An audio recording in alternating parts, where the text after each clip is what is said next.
Good morning बच्चों। I am Alka, your Hindi teacher. बच्चों, आज हम कक्षा 7 के वसंत भाग 2 के पार्ट 3 हिमालय की बेटियों के बारे में पढ़ेंगे। बच्चों, इसके लेखक हैं नागार्जुन।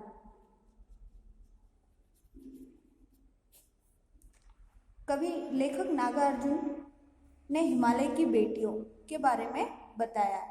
बच्चों, आज हमें ये जानकर आश्चर्य हो रहा है कि हिमालय तो एक पर्वत है। अब पर्वत से ऐसा किसका जन्म हुआ जिसके बारे में उन्हें बेटियों का नाम दे दिया गया। अर्थात जो हिमालय पर्वत से जो छोटी छोटी धाराएं निकलती है पानी के रूप में, उन धाराओं को क्या कह दिया? बेटियां। और वही धाराएं आगे मैदानों में आकर विशाल नदियों का रूप ले लेती है। तो आज हम कुछ नदियों के बारे में, हिमालय जिनको लेखक ने हिमालय की बेटियां कहा है, उनके बारे में हम विस्तार से पढ़ेंगे। लेखक कहते हैं, अभी तक मैंने उन्हें दूर से देखा था। बड़ी गंभीर, शांत, अपने आप में खोई हुई सी लगती थी। सम्भ्रात महिला की भांति वे प्रतीत होती थी। लेखक कहते हैं कि मैंने उन नदियों को बड़े पहले दूर से देखा था तो बड़ी शांत दिखती थी, सुशील महिला की तरह। उनके प्रति मेरे दिल में आदर और श्रद्धा के भाव थे। माँ और दादी, मौसी, मामी की गोद की तरह धारा में डुबकियां लगाया करता।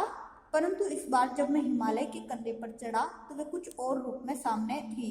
तो मुझे उन नदियों के प्रति मेरे मन में अनेक श्रद्धा थी, सम्मान था। लेकिन इस बार जब मैं हिमालय पर्वत पर जाकर देखा तो मैं हैरान सा रह गया कि यह नदियाँ क्या थी जो मैदानों में विशाल रूप में थी, वो वहां पर दुबली पतली गंगा, यही यमुना, यही सतलज समतल मैदानों में उतरकर विशाल कैसे हो जाती है। इनका उछलना और कूदना, खिलखिलाकर लगातार हंसते जाना, इनकी यह भावभंगी, इनका यह उल्लास कहाँ गायब हो जाता। यानी कि वो हिमालय पर्वत के वहां पर तो उनका उछलना कूदना, इस तरीके से उनका पानी की आवाज कलकल करती हुई आती है और वही आवाज मैदानों में जाकर कहाँ गायब हो जाती है।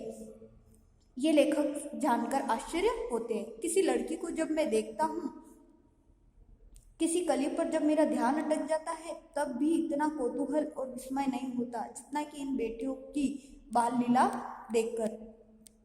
तो लेखक कहते हैं, जैसे अचानक मैं किसी लड़की को देखता हूँ, किसी कली को देखता हूँ, तो वहां मुझे इतना आश्चर्य नहीं होता जितना कि मैं इन नदियों की बेटियां, किसे कहा गया? नदियों की इन बाल लीलाओं को देखकर मुझे आश्चर्य हो रहा है। कहाँ ये भागी जा रही है? वह कौन लक्ष्य है जिसे इन्हें बेचैन कर रखा है? अपने महान पिता का विराट प्रेम पाकर भी अगर इनका हृदय अतृप्त ही है तो वह कौन होगा जो इनकी प्यास मिटा सकेगा? लेखक कहते हैं कि जो इनके महान पिता का विशाल प्रेम पाकर, विराट प्रेम पाकर, यानी कि हिमालय का प्रेम पाकर भी ये शांत नहीं हो सकी, तो कौन है जो इनकी प्यास मिटा सकेगा? बर्फ जली नंगी पहाड़ियाँ, छोटे छोटे पौधे से भरी घाटियाँ, बंधुर अधिकाय, सब्ज उपत्यकाएं, ऐसा है इनका लीला निकेतन। खेलते खेलते जब ये जरा दूर निकल जाती है तो देवदार, चीड़, सरोज, चिनार, सफेदा, केल के जंगलों में पहुंचकर शायद इन्हें बीती बातें याद करने का मौका मिल जाता होगा। तो लेखक के कहने का मतलब ये कि जब ये वहां से पहाड़ों से बहती हुई घने जंगलों में पहुंचती है और वापस मैदानों में मिलती हुई पेड़ों की तरफ जाती है, तो इन्हें ऐसा लगता होगा जैसे कि हमारा बीती हुई बातें वापस याद करने का इन्हें मौका मिलता होगा। कौन जाने बूढ़ा हिमालय अपनी नटखट बेटियों के लिए कितना सुख ढूंढता होगा। बड़ी बड़ी चोटियों से जाकर पूछिए तो उत्तर में विराट मौन के सिवाय उनके पास और रखा ही क्या है। तो हिमालय जब उन बेटियों को जन्म देते हैं और वही बेटियां वहां से निकल, यानी कि वही नदियां वहां से निकल कर आगे मैदानों में विस्तार रूप में बहने लग जाती है, विशाल रूप में बहने लग जाती है। तो जब उनके बारे में जब उनसे पूछा जाता है तो वो उत्तर में कोई जवाब नहीं दे पाते, मौन रह जाता है हिमालय पर्वत।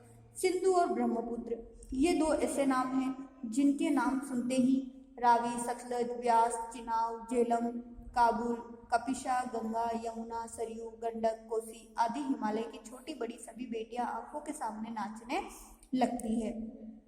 तो इस प्रकार से ये सभी प्रकार की जो नदियां हैं, रावी, सतलज, व्यास, तो ये सभी छोटी छोटी नदियां सिंधु और हिमालय जैसे, सिंधु और ब्रह्मपुत्र जैसे ऐसे दो नाम है जिनके सामने हिमालय की ये छोटी सभी बड़ी बेटियां इनके सामने मानो कलकल करती हुई बहनें लगती है।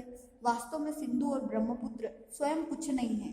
दयालु हिमालय के पिघले हुए दिल की एक एक बूंद न जाने कब से इकट्ठा होकर इन दो महानदियों के रूप में समुद्र की ओर प्रवाहित होती रही है। यानी कि ये सबसे बड़ी नदियां हैं सिंधु और ब्रह्मपुत्र, जो कि यहाँ से एक बूंद बूंद यानी कि छोटी छोटी धाराओं से निकलकर आगे जाकर ऐसे महानदी समुद्र के रूप में प्रवाहित होने लग जाती है।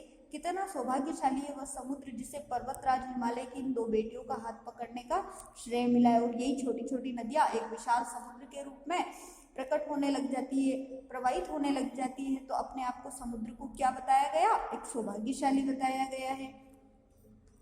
सौभाग्यशाली मतलब अच्छे भाग्य वाले। जिन्होंने मैदानों में ही इन नदियों को देखा होगा, उनके ख्याल में शायद ही यह बात आ सके कि बूढ़े हिमालय की गोद में बच्चियां बनकर ये कैसे खेला करती है। माँ बाप की गोद में नंग दड़ंग होकर खेलने वाली इन बालिकाओं का रूप पहाड़ी आदमियों के लिए आकर्षक भले ही न हो, लेकिन मुझे तो ऐसा लुभावना प्रतीत हुआ वह रूप की हिमालय को ससुर और समुद्र को उसका दामाद कहने में भी झिझक नहीं होती। तो कवि को इन बातों को देखकर, कवि इन नदियों के बारे में पढ़कर हमें ये बताना चाहता है कि इनका ऐसा बच्चों वाला रूप देखकर, इन बेटियों हिमालय की नदियों का ऐसा बच्चियों वाला रूप देखकर मुझे इतना आश्चर्य हो रहा है, चाहे वहाँ पर रहने वाले पहाड़ी आदमियों को हो या ना हो, लेकिन मुझे तो इतना आश्चर्य हो रहा है कि हिमालय को इनका ससुर कहूँ और समुद्र को दामाद कहूँ तो भी मुझे कोई भी झिझक नहीं होगा, किसी बात का कोई आश्चर्य नहीं होगा। बच्चों, हिमालय एक पर्वत का नाम है।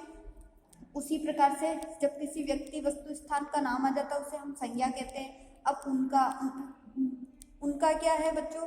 जिस प्रकार से संज्ञा के स्थान पर प्रयुक्त हुए शब्दों को हम क्या कहते हैं? सर्वनाम। फिर खिलखिलाकर लगातार हंसना क्या है? क्रिया है। तो बच्चों इस प्रकार से इसमें आए संज्ञा, सर्वनाम, क्रिया, विशेषण आदि शब्दों की जो व्याकरण सारणी आपको पिछली कक्षा में दी गई, आशा करती हूँ आपने जरूर बनाई होगी। इसी के साथ बच्चों आज आपको गृह कार्य में प्रश्न संख्या 1 व 2 कॉपी में करना है।